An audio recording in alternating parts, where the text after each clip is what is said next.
Hello guys, আমি আজকে বলতে কালকে একটা কবুতর কিনলাম। ওটা হচ্ছে মাদি মুখী নাকি মাদি কবুতর,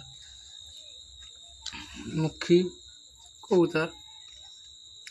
কবুতরটা আপনাদের এটা বাচ্চা বাচ্চা ধরেছিল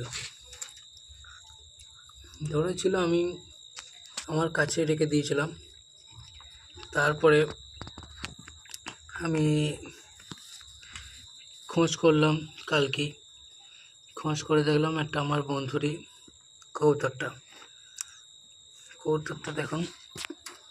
তারপর আমি বললাম, খোঁজ করলাম, ও বললো আমারই, কালকে ওর কাছে দিয়েছিলাম। বলে এরকম তোমার কবুতর, তুমি নিয়ে নাও।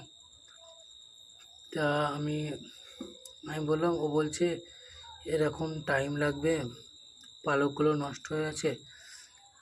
আমি বললাম, পালকগুলো যেখানে নষ্ট হয়ে গেছে তাহলে আমাকে দিয়ে দাও। এখন আমি তো নতুন, এসব লাইনে আমি জানি না, তবু আমি এটা চেক করবো একে দেখি। তুমি বলছিল 2-3 মাস লাগবে এর আর কি ফেদার আসছে পালকগুলো। এই দেখুন, পালকগুলো মার খেয়ে গেছে।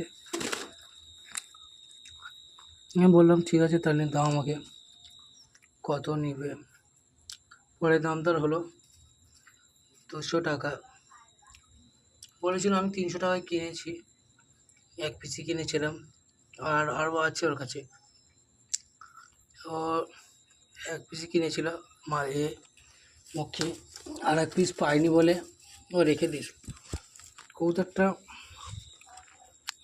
কেমন কবুতর, চোখটা দেখুন।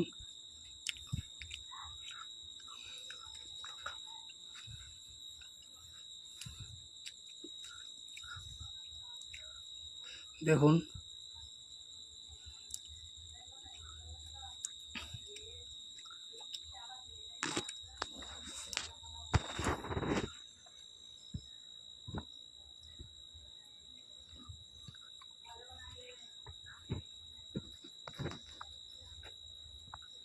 এখন রেখে দিয়েছি, ওকে খাবার দিচ্ছি, ভুট্টার দানা, চাল, গম। এগুলো কি খেতে দিলে কি সুস্থ থাকবে? আপনারা কমেন্ট করে বলবেন। আমি তো নতুন এই লাইনে, আমিও ভাবছি আর একটা নিয়ে আসবো ওর জন্য। এটা মাদি, নর্থ নিয়ে আসবো, আপনারা বলবেন।